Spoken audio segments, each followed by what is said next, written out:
Assalamualaikum warahmatullahi wabarakatuh.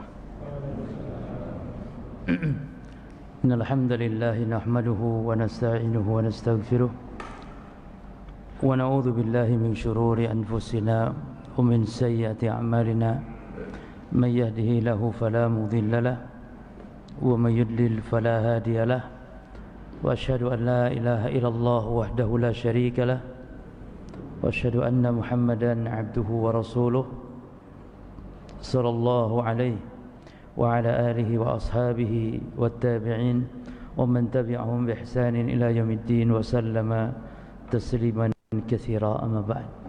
Ikhwani fid din wa akhwati fillah rahimani wa rahimakumullah. Melanjutkan mengkaji fikih adzan dan iqamah dari kitab Umdatul Ahkam. Kita masuk di hadis yang kedua dari pembahasan adzan dan iqamah. Berkata muallif rahimahullah, an Abi Juhaifata Wahb bin Abdullah As-Suwa'i, dari Abu Juhaifah yang bernama Wahab bin Abdullah As-Suwa'i. Qala, dia berkata, ataitu Nabiyya sallallahu alaihi wasallam, aku mendatangi Nabi sallallahu alaihi wasallam. Ini peristiwa Nabi sedang dalam keadaan safar waktu peristiwa ketika di Arafah. Wa huwa fi qubbatin lahu hamra min udmin, dan beliau dalam keadaan berada di tenda yang atapnya terbuat dari kulit berwarna hamra, berwarna merah. Ini sekedar menunjukkan keadaan Rasulullah sallallahu alaihi wasallam. Qala, kemudian Abu Juhaifah mengatakan, fa kharaja Bilalun biwudhu'in. Kemudian Bilal keluar dengan membawa wudhu, bukan wudu tapi wa bi fathatil wawi, yang artinya alatnya. Jadi yang fathah itu alat, kalau yang dhammah itu perbuatannya. Seperti suhur dan sahur, itu alatnya, berarti membawa apa? Air. Kemudian famin nadhihin wa nailin. Lalu sahabat-sahabat ada yang nadhih, yakni mengambil air. Ada juga yang hanya sedikit. Artinya nadhih itu ada yang mengambil sisa air. Kalau nail ini tidak mendapatkan air sisa dari wudunya Rasulullah, tapi hanya mengambil dari bekas temannya. Jadi para sahabat itu kalau Rasul berwudu, mereka siap-siap rebutan untuk ngalap berkah. Dan ini boleh kalau dia jasad Rasulullah SAW, bekas air wudu Rasul SAW, bahkan keringat Rasulullah, bahkan air ludah Rasulullah. Tapi ini kekhususan beliau.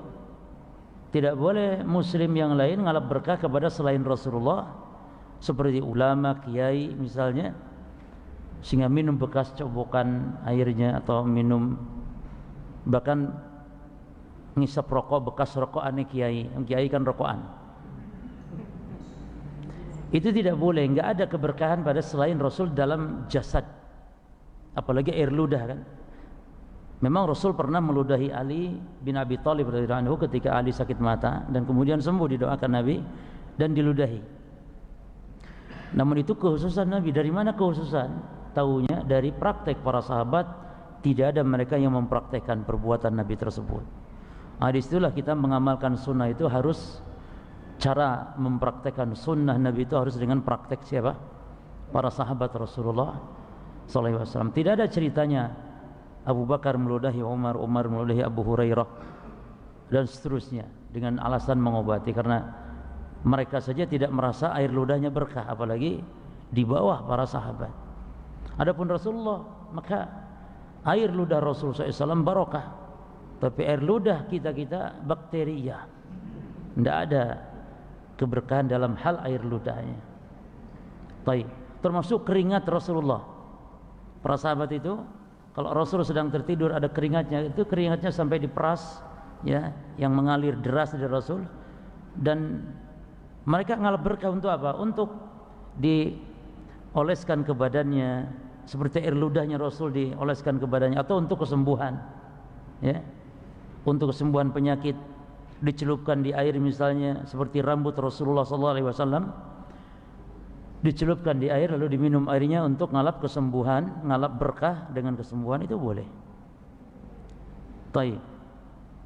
Qala fa kharaja Nabi sallallahu alaihi wasallam, lalu dia berkata, jadi Abu Juhaifah mengatakan, maka Rasul SAW, Nabi sallallahu alaihi wasallam keluar alaihi ke Bilal yang sudah Bilal siapkan air. Ini menunjukkan berarti Bilal itu pelayan Rasulullah SAW. Bilal termasuk di antara sahabat yang suka melayani Rasulullah SAW, menyediakan air wudunya, menyediakan terompahnya Nabi, sandalnya, sepatunya dan semisal. Alaihi hullatun hamra, yang saat itu Nabi memakai baju berwarna merah. Dan merah ini para jemaah tidak harus merah polos, karena ada hadis yang melarang laki-laki memakai warna merah polos, merah menyala. Jadi Nabi memakai merah tidak harus dipahami nyala begitu, tidak. Tapi maksudnya bisa jadi warna merah tapi yang sudah ada warna-warna lain yang ikut menyertainya. Seperti misalnya antum punya sarung merah walaupun ada corak-coraknya, biru, hijaunya, ya, ada garis-garisnya, tetap disebut sarung warna apa? Merah. Walaupun ada garis hijau, garis biru. Demikian pula Rasulullah. Kemudian ka'anni anzur ila bayadi saqaihi, seolah aku melihat Rasulullah saat berwudu putih betis, kedua betis beliau. Nah, berarti betis itu bukan aurat sehingga boleh ditampakkan ketika berwudu. Adapun lutut para jamaah sekalian, paha, tidak diperbolehkan laki-laki ketika berwudu di hadapan orang lain yang melihat, ya, memperlihatkan lututnya. Karena aurat laki-laki itu mina as-surah ila ar-rukbah, dari surah, dari apa? Pusar sampai ke lutut, ya. Maka tidak boleh antum kalau misalnya futsal pakai celana pendek seperti Maradona, itu tidak boleh. Tapi harus futsal, sepak bola dan semisal pakai yang panjang 3/4 boleh. Termasuk renang. Cuman kita pernah renang sama santri, sudah masuk, sudah bayar mahal-mahal di Malang sana. Sudah masuk kita sama santri, bayar mahal gitu ya, lagi liburan. Katanya enggak boleh, harus pakai pakaian renang itu yang cuman cawat begitu. Enggak bisa akhirnya. Kasihan santri. Tapi Pak, ini sudah bayar, sudah masuk, kalau gitu balikin duit kami mau pulang. Enggak bisa juga duit dibalikin. Akhirnya luntang-lantung di dalam, ya, kasihan. Taib. Jadi olahraga boleh, namun jangan membuka aurat, ya, termasuk sekarang ada kelompok goes. Itu kan pakai goes itu pakai celana ketat begitu, haram, tidak boleh. Laki-laki apalagi perempuan. Jadi haramnya pakai pakaian ketat, pakaian street itu juga bagi laki-laki, jemaah. Maka laki-laki yang sholat pakai celana jeans street yang membentuk tubuhnya, itu berarti dia auratnya nampak, ya. Laki-laki yang pakai celana jeans street berarti sholatnya dia itu membuka aurat. Namun para ulama mengatakan seperti itu sholatnya sah, karena aurat yang nampak itu dia tidak terbuka tapi hanya membentuk lekuk tubuh, jadi dianggap aurat yang nampak namun sedikit. Sebagai halnya wanita yang nampak rambutnya 1-2 helai itu sholatnya sah. Yang nampak aurat sedikit dari wanita itu sholatnya sah, tidak harus mengulang sholatnya. Demikian pula mungkin ada wanita yang ketika pakai rukuh atau pakai mukena lalu kelihatan di bawah dagunya ini, ya. Makanya wanita itu mukenanya itu harus menutupi di bawah dagu ini, karena di bawah dagu ini bukan wajah yang dia harus ditutup. Wanita boleh itu kelihatan hanya wajah, dan wajah itu batasannya dari tempat tumbuh rambut ini sampai dagu sini, dan kemudian 2 telinga, dan itulah yang dibasuh ketika wudu. Maka membasuh wudu tidak harus sampai membasuh di bawah dagu ini, dekat leher. Namun dia bagi wanita ya aurat ketika salat. Maka wanita harus perhatikan yakni rukunya atau mukennanya. Jadi harus menutup di bawah dagu ini. Taib.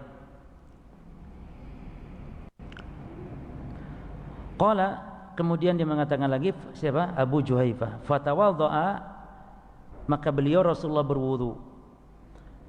Ini kita sedang membicarakan apa? Azan, ya. Azan, tapi masih belum. Baru di sini wa azzana Bilalun. Lalu Bilal azan. Ini juga kita berarti mendapat faedah, nanti akan kita bahas bahwa musafir yang dia sholat berjamaah sesama rekan yang safar tetap harus apa? Azan. Walaupun sudah adzan di masjid, tapi dia mungkin sholat di tidak bersama kaum muslimin di masjid, atau mungkin sholatnya tidak di masjid, atau di masjid yang kosong, mungkin sudah nggak ada orang berjamaah mungkin, atau di musola kosong, atau di tempat manapun azan. Baru kemudian dijamaah, dan azan cukup sekali, namun nanti setiap kali sholat iqamah saja. Ya. Qala, lalu dia mengatakan lagi, Abu Juhaifah, fa ja'altu, maka aku mulai, ja'altu ibadatu, aku mulai at-tataba', mengikuti fahu, mulutnya Bilal, hahuna wa hahuna, dia menoleh ke kiri dan ke kanan, atau ke kanan dan ke kiri, ke sini dan ke situ, yakni ke kanan dan ke kiri. Yaqulu yaminan wa shimalan, dia mengatakan ketika mengarah ke kanan dan ke kiri, hayya 'alas shalah, hayya 'alal falah. Lafaz hayya 'alas shalah dan hayya 'alal falah itu disebut dengan al hay'alain, hayla'atain, atau 2 hayya 'ala, ya. Itu diistilahkan dengan 2 hayya 'ala. Disebutnya apa? Hayya 'ala shalah dan hayya 'alal falah itu. Jadi zikir-zikir itu diberi nama ikhwan oleh para ulama, ya. Dan itu ada yang berdasarkan hadis, seperti misalnya tasbih, itu istilah untuk ucapan subhanallah. Takbir, nama istilah untuk ucapan Allahu Akbar, bukan Allahul Azim, bukan, lain lagi. Lalu tahmid, ucapan untuk alhamdulillah. Basmalah, ucapan untuk bismillahirrahmanirrahim, ucapan untuk apa? Menyebut nama Allah bismillah saja, tasmiyah. Lalu al-hay'alah atau al-hay'alatain, ucapan untuk hayya 'ala shalah dan hayya 'ala al-falah. Al-istirja', ucapan untuk inna lillahi wa inna ilaihi rajiun. Al-hayqalah, ucapan untuk atau nama untuk istilah ucapan hayqalah, la haula wa la quwwata illa billah. Ya. Apa lagi? Tasyahud. Tasyahud, apa arti tasyahud? Istilah untuk ucapan asyhadu an la ilaha illallah wa asyhadu anna muhammadan rasulullah. Apa lagi? Salawat. Bukan salat, walaupun secara bahasa artinya salat, tapi salawat adalah istilah untuk ucapan Allahumma sholli ala Muhammad dan seterusnya. Nah, ucapan hayya 'ala shalah, hayya 'alal falah, apa artinya? Al hay'alatain. Al hay'alatain.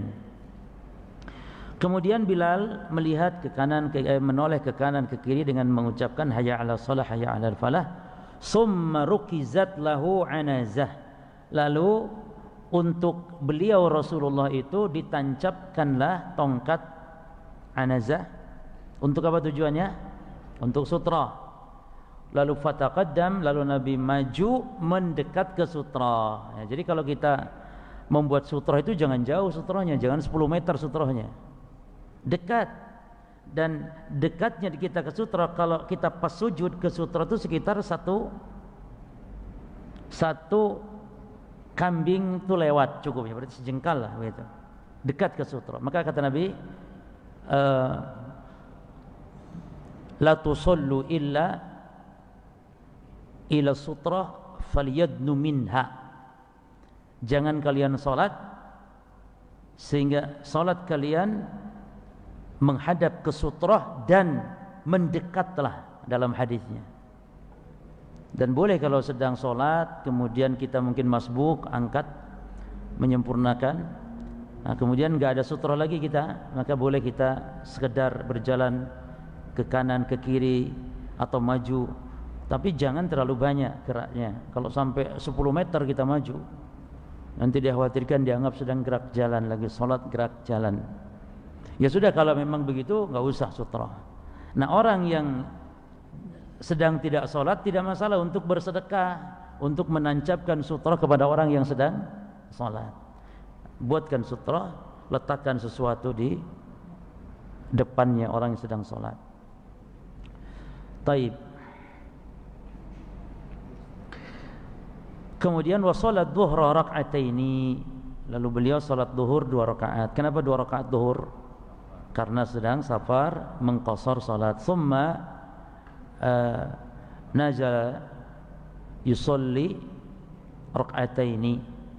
Kemudian Rasul sallallahu alaihi wasallam mundur atau bergeser atau singgah. Nazala itu maknanya Rasul SAW menetap atau singgah. Jadi walaupun safar itu Rasul tetap gitu ya, tetap Rasul sallallahu alaihi wasallam melakukan jamak qasar, tetap yusolli rak'ataini. Jadi Rasul tetap salat 2 rakaat hatta raja ila al-Madinah, sampai beliau kembali ke kota Madinah. Bahkan kalau kita safarnya 1 bulan pun ya 1 bulan jamak qasar boleh, selama kita tidak menyewa rumah ya. Mungkin kita hanya di hotel seperti itu, atau mungkin kita numpang saudara ya, maka tetap dianggap sebagai musafir. Taib, kita bahas yang dimaksud dalam pembahasan kita di hadis kedua adalah tentang masalah hukum menoleh ke kanan ke kiri ketika azan. Ini pembahasan kita ya. Taib, kita ambil faedah jemaah. Dalam hadis yang lain itu secara lebih tegas disebutkan ya, bahwa para sahabat itu yabtadiruna dzalika alwudu. Yani para sahabat rebutan air wudunya Nabi. Faman asaba minhu syai'an, siapa yang dapat dari bekas wudunya Nabi, maka tamassaha bihi, para sahabat mengusapkannya ke badannya dengan air bekas wudunya Nabi. Wa man lam yusib minhu, bagi yang enggak kedapatan, maka akhadha min balali yadi sahibihi, maka tetap dia minta kepada yang dapat, jalur aku, tapi bekas ya Rasul ya. Enggak dapat bekasnya Rasul langsung, dia minta kepada temannya yang dapat bekas wudunya Rasul. Paham ya? Cuman tetap dapat bekas wudunya Rasul, airnya itu. Nah, kemudian dilanjutkan dengan hadis seterusnya seperti tadi. Lalu Bilal mengeluarkan tongkat dan menancapkannya, dan seterusnya. Tapi kita ambil faedah yang pertama jemaah sekalian. Fi hadzal hadis, perhatikan sunnah ya, iltifat yaminan wa shimalan. Dalam hadis ini menunjukkan sunnah ya, tidak wajib. Sunnah menoleh ke kiri ke kanan ketika adzan inda al-hay'alataini. Kapan? Bukan ketika takbir, ketika syahadat, bukan, tapi ketika mengucapkan hayya 'alas shalah, hayya 'alal falah. Nah, Al-Imam Ibnu Khuzaimah itu pernah beliau membuat satu bab dalam kitab sahihnya, dia bilang bab inhirafil muadzin 'inda qawlihi hayya 'alal shalah hayya 'alal falah. Bab tentang menolehnya yang adzan ketika mengatakan hayya 'alal shalah hayya 'alal falah bi famihi. Menoleh itu mulutnya, gitu. Mulutnya saja. Perhatikan, la bi badanihi kullih. Bukan dengan badannya semua, ndak. Jadi bukan begini, hayya 'alal shalah ke situ, bukan. Tapi hanya wajah mulutnya saja. Ya Allah, salah begini. Juga begini, ya. Ini Imam Ibnu Khuzaimah membuat satu bab. Kemudian, bagaimana cara menolehnya jemaah? Cara menolehnya ada beberapa macam. Yang pertama, cara menolehnya, an yaltafit yaminan fi qawli hayya 'alas shalah hayya 'alas shalah. Jadi cara yang pertama, dia menoleh ke kanan dan mengucap hayya 'alas shalah 2 kali. Jadi menoleh ke kanan, hayya 'alas shalah 2 kali. Lalu nanti summa yaltafit shimalan, menoleh ke mana? Ke kiri, hayya 'alal apa? Hayya 'alal falahnya. Ya. Itu cara yang an yaltafit yaminan fi hayya 'alas shalah summa yaqulu hayya 'alas shalah shimalan. Kalau yang kedua ini hayya 'alas shalah ke kanan sekali, lalu hayya 'alas shalah yang keduanya ke kiri. Lalu hayya 'alal falah ke kanan sekali, summa yaqulu hayya 'alal falah shimalan. Lalu menoleh ke arah kirinya, hayya 'alal falah. Jadi kalau yang kedua ini dua-duanya dapat gitu. Hayya 'alas shalahnya kanan kiri, hayya 'alal falah kanan kiri. Nah, sehingga mana yang lebih mendapat rata jemaah? Cara pertama, cara kedua? Cara kedua. Jadi para pendengar itu lebih mendengar dua-duanya, hayya 'alatainya kedengaran, hayya 'alas shalah kedengaran, hayya 'alal falah juga kedengaran. Kalau cara yang pertama, yang dengar hayya 'alas shalah cuman kanan saja, yang kiri tidak mendengar hayya 'alas shalah. Yang kanan tidak mendengar hayya 'alal falah, dan yang kiri hanya mendengar hayya 'alal falah. Namun dua-duanya boleh. Namun yang afdal yang tadi, yang kedua, karena lebih apa? Lebih rata. Kemudian apa hikmah minal iltifati yaminan wa shimalan? Hikmahnya adalah iblaghu al-mad'uwina man 'ala al-yamin wa 'ala al-shimal, agar lebih tersampaikan, itu hikmahnya jemaah, agar lebih tersampaikan kepada yang mendengar yang ada di kanan dan yang ada di kiri, lebih rata gitu. Makanya kalau speaker bahkan berapa sekarang arahnya dari 4 arah, ini malah bagus gitu ya. Oleh karena itu nanti kalau kita sudah adzan pakai speaker, perlu ndak menoleh ke kanan dan ke kiri? Nah, nanti ada khilaf ulama dalam masalah itu.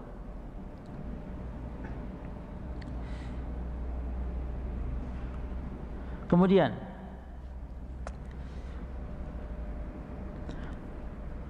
madama anna al-illah, ini faedah berikutnya, fi isma'il mad'uwin, fa innahu, ini dibahas sekarang, fa innahu idza adzana fi mukabbiratis saut fa innahu la yaltafit. Baik. Oleh karena ilatnya, apa ilat artinya? Hikmah atau sebab. Oleh karena sebab menoleh ketika hayya 'alatain tadi untuk supaya lebih menyampaikan suara lebih terdengar, lebih merata, maka ketika muadzin adzannya pakai mukabbiratis saut. Apa mukabbiratus saut? Pengeras saut, suara. Mukabbirat pengeras. Pakai toa, pakai pengeras suara, fa innahu, maka saat itu muadzin la yaltafit, enggak perlu lagi. Apa faedahnya? Karena al-hukmu yadurru ma'ilatihi wujudan wa adaman. Karena hukum itu adalah tergantung apanya? Tergantung ilatnya hukum itu berlaku. Ada ilat berlaku hukum, tidak ada ilat tidak berlaku hukum. Bal bahkan bisa jadi lawil tafat Kalau dia menoleh ketika pakai mikrofon, malah nggak kerungu. Hayya 'ala shalah. Ini jauh. Kecuali mikrofon yang di sini mungkin. Ya cuma kalau mikrofon di sini, hayya 'ala shalah mah nggak kerungu. Mau asyhadu alilahnya banter. Giliran hayya 'ala. Nah. Yang kelima, yusannu an yaj'ala al-mu'adzinu isbi'aihi fi udhunayhi. Disunnahkan bagi muadzin untuk meletakkan dua jari telunjuknya ini di lubang telinganya gini. Masuk. Jadi jemaah di sini ya, bukan ada yang adzan saya lihat ini. Pegang apa itu? Jadi supaya lebih bisa kita keras suara terdengar. Antum kalau di studio kita sudah dikasih mic begini nih, pakai mic yang ini, pakai apa juga nih? Nah itu lebih terdengar lebih keras. Nah itu sunnah, dan itu ada dalam riwayat Imam Tirmidzi. Enggak ada di Bukhari, ada di riwayat Tirmidzi. Ra'aitu Bilalan yu'adzin, aku melihat Bilal berazan. Wa yaduru, lalu dia menoleh begitu. Wa yutbi'u fahu hahuna wa hahuna, mulutnya ini wajahnya ke kanan ke kiri. Wa isba'ahu, perhatikan, dan dua jari telunjuknya fi udhunaihi. Aku lihat Bilal dua jari telunjuknya di telinganya. Apa hikmah wadul isba'aini fil udhun? Apa hikmah meletakkan dua jari telunjuk di telinga? Qala al ulama fi dzalika faidatani. Para ulama mengatakan ada dua faedah. Kenapa meletakkan jari telunjuk? Kok jari telunjuk? Meletakkan jari telunjuk di telinga, faedah pertama, qad yakun arfa'a li sautih. Jadi untuk lebih mengeraskan suaranya berjamaah. Yang kedua, yang pertama untuk mengeraskan suara, yang kedua apa? Alamatun lil muadzin. Untuk memberi tanda kalau itu adalah orang sedang apa? Sedang azan. Nah, liya'rifa man ra'ahu ala bu'din, bisa jadi orang yang melihat dari jauh berarti sedang adzan. Atau orang yang apa jemaah? Bermanfaat bagi orang yang apa? Kalau dia lihat begini, orang sedang adzan. Bagi orang yang apa? Bagi orang yang as-somam, bagi orang yang tuli. Jadi orang yang tuli enggak dengar. Taib.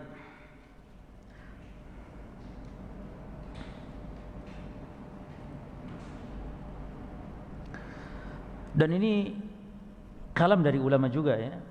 Memang ada hadis Bilal melakukan itu, dan juga para ulama mengatakan Al-Imam At-Tirmidzi mengatakan istahabba ahlul ilm an yudkhilal muadzin isba'aihi fi udhunaihi fil adzan. Kata Imam Tirmidzi, para ulama itu menyunahkan ya, muadzin untuk memasukkan jari telunjuknya ke hidung, ke telinganya ketika adzan. Di antaranya Imam Al-Auza'i ya, Imam Al-Auza'i, dan Imam Al-Auza'i mengatakan fil iqamati aidan, juga ketika qomat, bukan hanya adzan tapi juga qomat.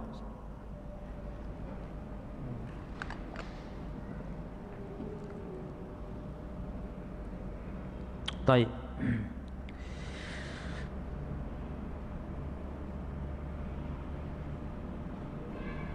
Saya kira cukup itu insyaallah. Masuk hadis berikut yang ketiga ya. An Abdullah bin Umar, dari Abdullah bin Umar, an Rasulillah sallallahu alaihi wasallam qaal, dari Rasulullah sallallahu alaihi wasallam beliau bersabda, inna Bilalan, sesungguhnya Bilal, yu'adzinu bil lail, beradzan di waktu malam. Faqulu, maka makanlah kalian, yakni makan sahur. hatta yu'adzina ibnu Ummi Maktum, sampai azan ibnu Ummi Maktum. Jadi kalau ibnu Ummi Maktum azan berarti sahurnya habis karena masuk waktu salat atau masuk waktu subuh. Baik. Nah, hadis ini hadis ketiga tentang azan jemaah ya. Hadis ketiga ini pembahasannya tentang apa?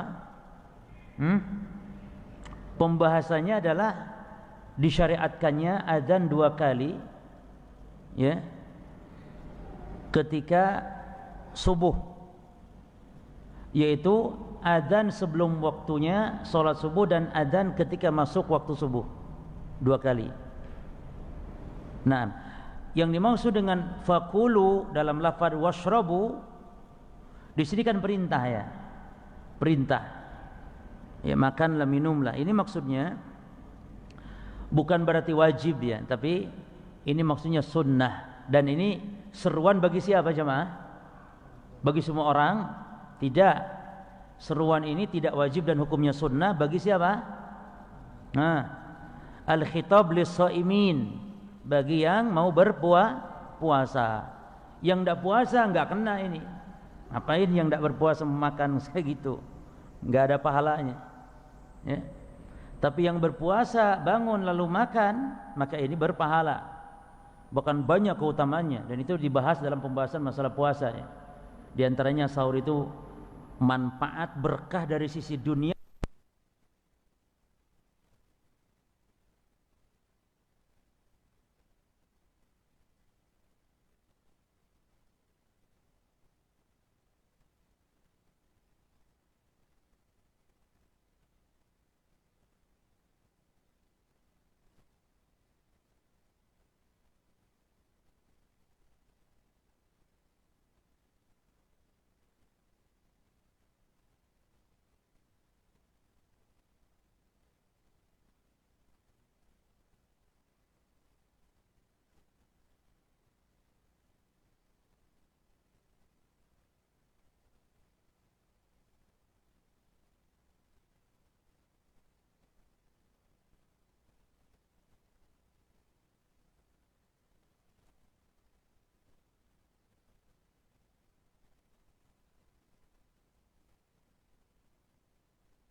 dan azan orang yang buta. Namun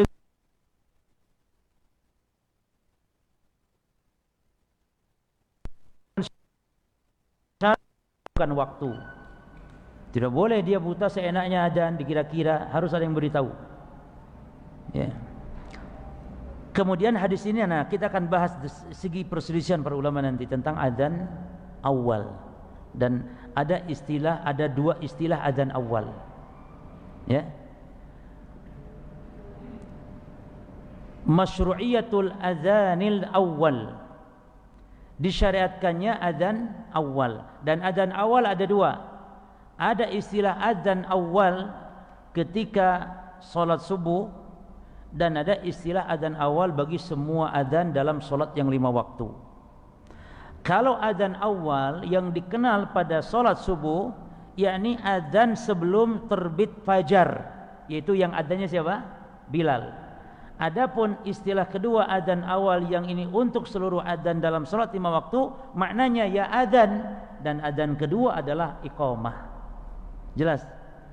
Adzan setiap kali waktu sholat disebut adzan awal. Adzan as-saniyah apa? Adzan keduanya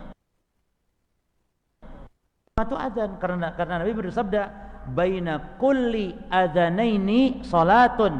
Nabi ulang 3 kali ini. Baina kulli adzanaini salatun, baina kulli adzanaini salatun. Di kali yang ketiga kata Nabi liman syaa, bagi siapa yang mau. Artinya setiap antara 2 adzan, yakni antara adzan dan iqamah ada salat. Ada salat sunnah 2 rakaat. Makanya ikhwan, kalaupun tidak ada qobliyah ya, tetap antara adzan qomat itu ya salat, ada qobliyahnya semua. Subuh ada, duhur yang jelas ya. Hatta asar. Bahkan asar itu tegas dalam hadis Bukhari. Nabi mengatakan rahimallahu rajulan yusalli qabla al-asri arba'an. Semoga Allah memberi rahmat. Semoga Allah memberi rahmat. Ini doa Nabi dan pasti diijabah. Artinya orang itu akan benar-benar mendapat rahmat. Semoga Allah merahmati orang yang sholat sebelum asar berapa? 4 rakaat. Nah, ini sholat apa namanya? Ya qobliyah, rawatib juga, namun rawatib yang gair muakkadah. Rawatib kan sudah kita bahas dulu, ada 2 kan? Ada muakkadah yang 12 rakaat itu qabla as-subh, qabla adh-dhuhr. Ya.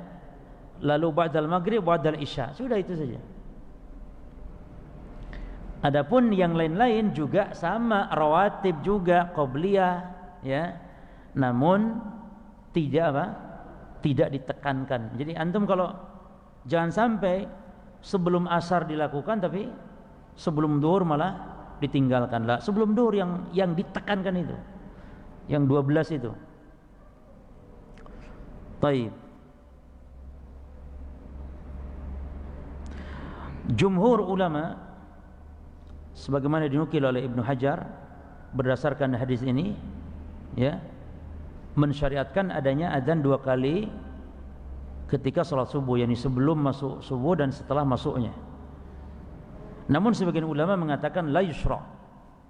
Sebagian ulama mengatakan tidak disyariatkan. Mazhab siapa? Ikhwan, rata-rata nih kalau jumhur mayoritas, lalu yang menyelisih itu biasanya kalau tidak Imam Ibnu Hazm Dhahiriyah, kalau enggak siapa? Antum sering kita bahas di kitab ini, sering khilafiyah ini. Biasanya kalau jumhur itu imam yang 3 biasanya. Biasanya satu imam menyelisih siapa biasanya? Imam Abu Hanifah. Karena memang beliau ini termasuk di antara imam yang 4 yang memang banyak menyelisih. Kenapa? Kadang banyak dalil yang belum sampai kepada beliau.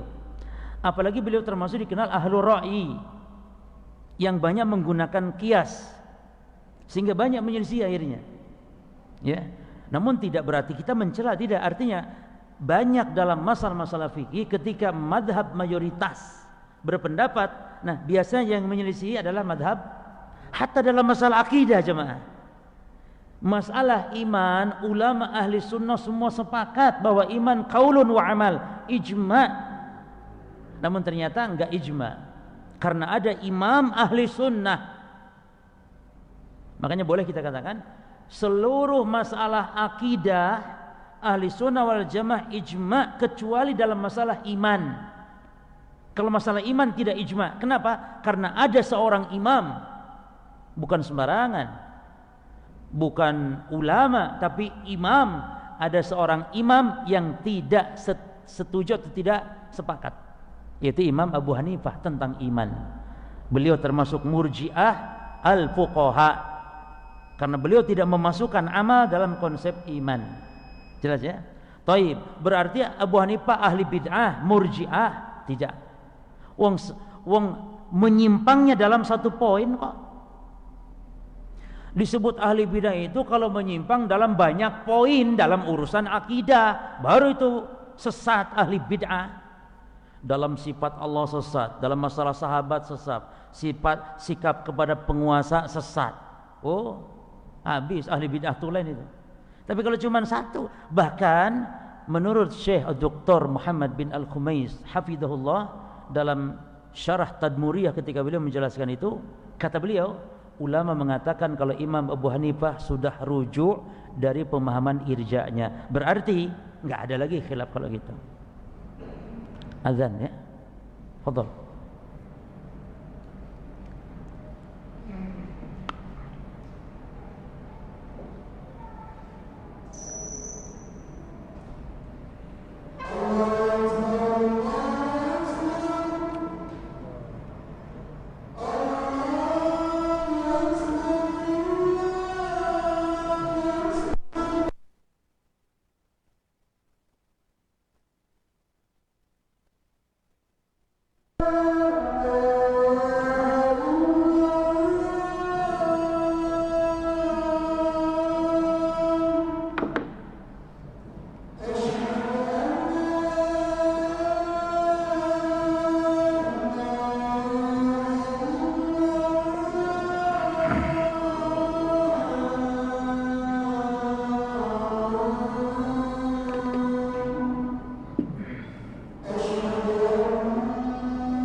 Bismillah, alhamdulillah, wassalatu wassalamu ala rasulillah, thumma amma ba'd.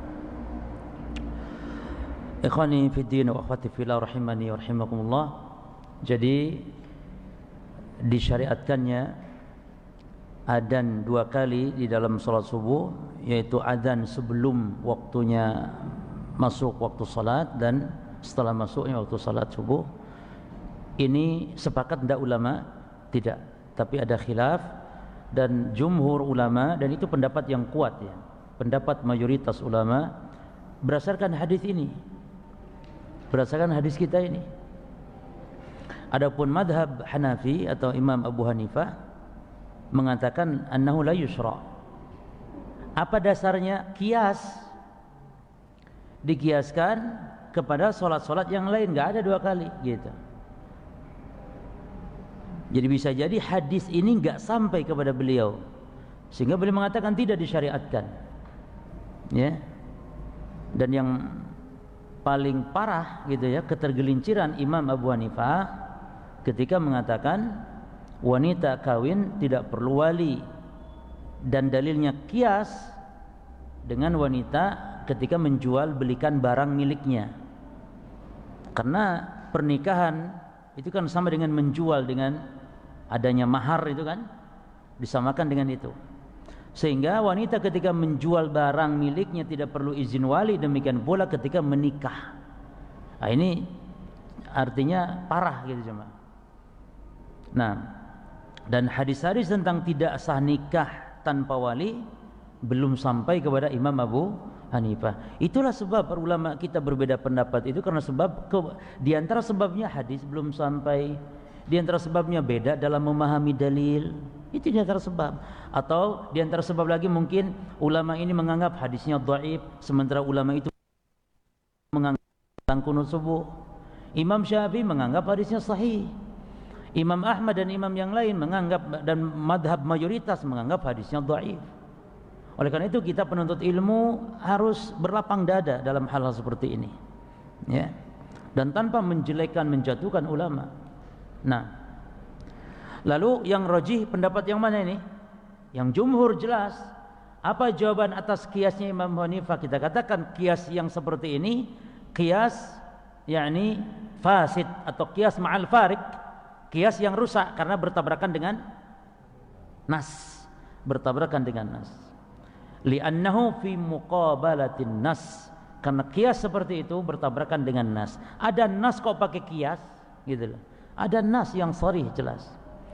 Terus yang dimaksud faedah berikut ikhwan, annal adzan awal, adzan awal alladzi qabla al-fajr, yang sebelum masuk waktu fajar, yaitu adzan Bilal tadi. Apa hikmahnya? Perhatikan, jadi bukan ngajak salat itu. Hikmahnya adalah sebagaimana hadis Ibnu Mas'ud.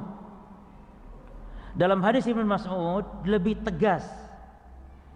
Hikmahnya Nabi bersabda. Jadi hikmahnya langsung Nabi sebutkan. Kata Nabi, la yamna'anna ahadan minkum adzana Bilal. Janganlah salah seorang kalian terhalangi dengan sebab adzannya Bilal min suhurihi. Dari apa? Bukan sahur loh, min suhurihi, dari perbuatan sahur, yani dari makan sahur. Jangan terhalang. Fa innahu yu'adzin bilail, karena Bilal adzan itu di waktu malam belum masuk subuh. Liar, perhatikan dua ya faedahnya. Satu, liyarji'a qa'imakum, satu, untuk mengembalikan, mengingatkan orang yang sedang tahajud bahwa subuh telah dekat. Yang belum witir segera witir, maksudnya gitu. Yang kedua, yuqidhana imakum, yang kedua membangunkan orang yang tidur. Subhanallah, telah dijelaskan ini sunnahnya Nabi Muhammad kalau membangunkan orang tidur. Bukan dengan apa jemaah? Bukan dengan tahrim, puji-pujian, baca lir-ilir, lir-ilir. Terusan ini nak ngerti. Mengganggu orang sholat, bahkan mengganggu orang kafir yang sedang tidur, dan itu menjauhkan orang dari hidayah Allah. Kita sering dengar orang kafir itu benci dengan masjid yang suka teriak-teriak katanya, berisik katanya. Benar, orang Islam pun benci karena itu bukan ajaran Rasulullah. Nyetel kaset murotal keras-keras jam 12, jam 1 siang jemaah. Suaranya rebek, krosok-kresek, krosok-krosok. Karena speakernya sudah 2 abad nggak diganti-ganti speakernya. Terus kabelnya juga sudah kena tikus nggak diganti-ganti, sehingga campur aduk antara suara ngaji yang keras begitu. Enggak dapat petunjuk orang jemaah dengan bacaan Quran seperti itu. Yang ada benci dengan agama ini. Bahkan dia termasuk orang yang telah membuat orang benci kepada agama Allah. Ini bahaya jemaah. Itulah rusaknya bid'ah. Jadi membangunkan orang tidur malam itu dengan azan. Dan azan kedengarannya apa? Indah jemaah, sehingga dengan azan orang semakin nyenyak tidurnya. Apalagi yang azannya yang enak gitu kayak azan, malah yang tidur tambah apa? Makanya antum kalau adzan tuh nanti akan ada bahasan, atau mungkin sudah kemarin nggak sempat terbahas tentang lahn. Jadi adzan itu jangan terlalu dilagu-lagukan, diindah-indahkan seperti Quran. Bahkan takutnya juga salah. Seperti Allahu Akbar, Allahu Akbar. Oh, itu pelecehan itu. Akbar dengan diimatkan barnya itu artinya at-tabal. Artinya kendang. Allah kendang, Allah kendang. Kufur itu ucapan-ucapan kufur itu. Namun kan tidak tahu, nggak sengaja. Makanya azan jangan banyak dilagu-lagukan. Azan biasa, Allahu Akbar, Allahu Akbar. Allahu Akbar, Allahu Akbar. Asyhadu an la, biasa. Khawatirnya ada yang lupa saking panjangnya. Ya. Saking panjangnya misalnya hayya 'alas shalah, Allahu akbar. Kalau saking panjangnya lupa dia. Makanya biasa, beda dengan baca Quran. Kalau Quran na'am dilagukan. Nah, falaisa huwa adzanan li sholati subuh. Maka dia bukan adzan untuk salat subuh. Terus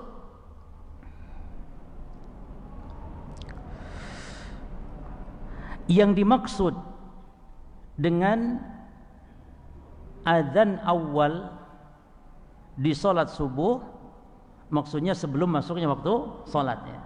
Terus tadi kalau di adzan-adzan yang biasa salat-salat selain subuh maka adzan awal maksudnya adzan salat tersebut, dan adzan yang keduanya apa? Taib. Nah sekarang pembahasan tentang ucapan as-salatu khairun minan naum. Berjamaah. As-salatu khairun minan naum. Di dalam hadis Abu Mahdhurah disebutkan, ya, di dalam hadis Abu Mahdhurah disebutkan bahwa muadzin di salat subuh hendaknya mengucapkan as-salatu khairun minan naum ba'da qaulihi hayya 'alal falah, yaitu diucapkan setelah hayya 'alal falah. Kapan waktunya? Fi adzanil akhir, di adzan subuh yang kedua. Ingat tadi, kalau adzan subuh, adzan awalnya apa? Jemaah, kita bedakan loh. Adzan awal kalau urusan sholat subuh berarti ada perbedaan istilah. Kalau adzan awal di sholat subuh itu sebelum waktu masuk subuh. Nah, maka mengucapkan as-salatu khairun minan naum ba'da qauli hayya 'alal falah fi adzanil akhir fi salatil fajr, yaitu adzan yang kedua di salat subuh. Adzan yang kedua kapan maksudnya? Di adzan subuh itu berarti qomat adzan keberapa? 3 istilahnya. Berarti qomat adzan ketiga. Maka di dalam riwayat Abu Mahdhurah disebutkan, riwayat Abu Mahdhurah, ya, jadi Nabi memerintahkan ketika as-salatu khairun minan naum, ya, as-salatu khairun minan naum diletakkan fil ula minas subhi. Perhatikan, fil ula minas subhi, di adzan awal waktu salat subuh. Nah, hadis ini maksud adzan awal seperti adzan masuk waktu salat subuh tadi. Namun istilah ulama, istilah salat subuh dibedakan itu karena ada adzan sebelum waktu. Tapi maksud hadis ini dipahami bukan adzan awal yang istilah ulama itu, tapi adzan awal istilah Nabi. Jadi kalau Nabi mengistilahkan adzan awal dan adzan kedua itu adalah adzan dan iqamah, gitu kan? Istilah Nabi Muhammad itu. Tapi istilah ulama mengistilahkan untuk adzan subuh itu ada istilah adzan awal itu sebelum masuk salat subuh. Berarti istilahnya, istilah ulama adzan subuh itu 3, berarti ada adzan awal, adzan kedua, dan adzan yang ketiga. Nah, yang dimaksud oleh hadis Nabi, adzan awal itu bukan sebelum subuh. Jadi as-salatu khairun minan naum itu letaknya di adzan salat subuh. Berarti kalau istilah ulama adzan yang keberapa? Kedua jemaah. Nah, fal adzanul awal huna huwa adzanus subhil wajib. Adzan awal di sini maksudnya hadis Nabi tadi, adzan yakni hadis Abu Mahdhurah maksudnya adzan subuh yang wajib. Wal adzanu tsani, adapun adzan yang kedua istilah Nabi Muhammad apa? Iqamah. Kama qala Nabi baina kulli adzanaini salatun, antara adzan dan iqamah adalah salat. Antara adzan dan iqamah, antara dua adzan ada salat sunnah 2 rakaat. Ya. Makanya ulama khilaf di sini cuma ada yang memahami adzan adzan awal yang dimaksud yakni adzan sebelum waktu salat subuh. Namun yang rajih adalah adzan awal dengan istilah Nabi Muhammad sallallahu alaihi wasallam. Taib, masuk nanti hadis yang ketiga jemaah. Ya. Ini tentang menjawab adzan, ini penting dan nanti akan kita kaji. Ada beberapa macam ternyata cara menjawab adzan itu. Ya. Cara menjawab adzan itu banyak macamnya. Kita tahunya ya hanya mengikuti aja Allahu Akbar, Allahu Akbar. Ternyata banyak macam cara dan banyak keutamaan yang disebutkan ketika menjawab adzan. Wallahu taala a'lam. Ini yang bisa. Ya. Betul, bagus. Jaraknya sangat mepet, dekat, jadi tidak jauh-jauh. Ya. Bahkan diibaratkan Bilal turun dari menara, karena adzan dulu pakai menara naik gitu ya. Bilal turun, Ibnu Ummi Maktum naik untuk adzan subuh. Seperti itu istilahnya. Tapi dikembalikan ya kepada uruf istilah sebentar ini. Ya, jadi tidak ada batasan berapa menit, nggak ada, cuman ya dikira-kira silahkan, yang penting jaraknya tidak terlalu jauh. Sampai-sampai diibaratkan ya, karena orang Arab itu kalau menunjukkan waktu kadang-kadang dengan itu. Seberapa lama waktu? Seperti sahur ya, antara sahur dan adzan seperti 50 ayat Al-Qur'an dibaca. Demikian pula seperti ini ibaratnya itu seperti Bilal turun setelah adzan, Ibnu Ummi Maktum naik, berarti sangat cepat sekali jaraknya. Gitu ya. Baik. Tapi tentunya untuk memberitahukan orang yang sedang tahajud agar segera dengan adzan itu segera. Jadi orang yang tahajud ketika dengar adzan harus segera witir bagi yang belum, dan memang afdal witir diakhirkan. Nah, dan bagi yang sedang tidur ketika dengar adzan itu harus bangun. Jangan bangun pas adzan yang kedua atau adzan yang wajib, jangan, tapi ketika adzan itu bangun. Karena itulah hikmahnya, untuk memberitahukan orang yang sedang tahajud atau untuk memberitahukan orang yang mau puasa untuk apa? Untuk sahur. Nah, kalau kita lihat hadis-hadis tentang sahur, berapa jaraknya antara sahur dan adzan? Dalam hadis Anas bin Malik dulu tentang bab puasa, berapa baca? 50 ayat. Seperti itu pula jarak antara adzan awal yang sebelum subuh, waktu subuh, dengan adzan yang waktu sholat subuh yang wajib. Perkiraan berapa? 50 orang membaca ayat Al-Quran. Namun ini bukan batasan ya, hanya perkiraan saja. Wallahu a'lam. Cukup ya?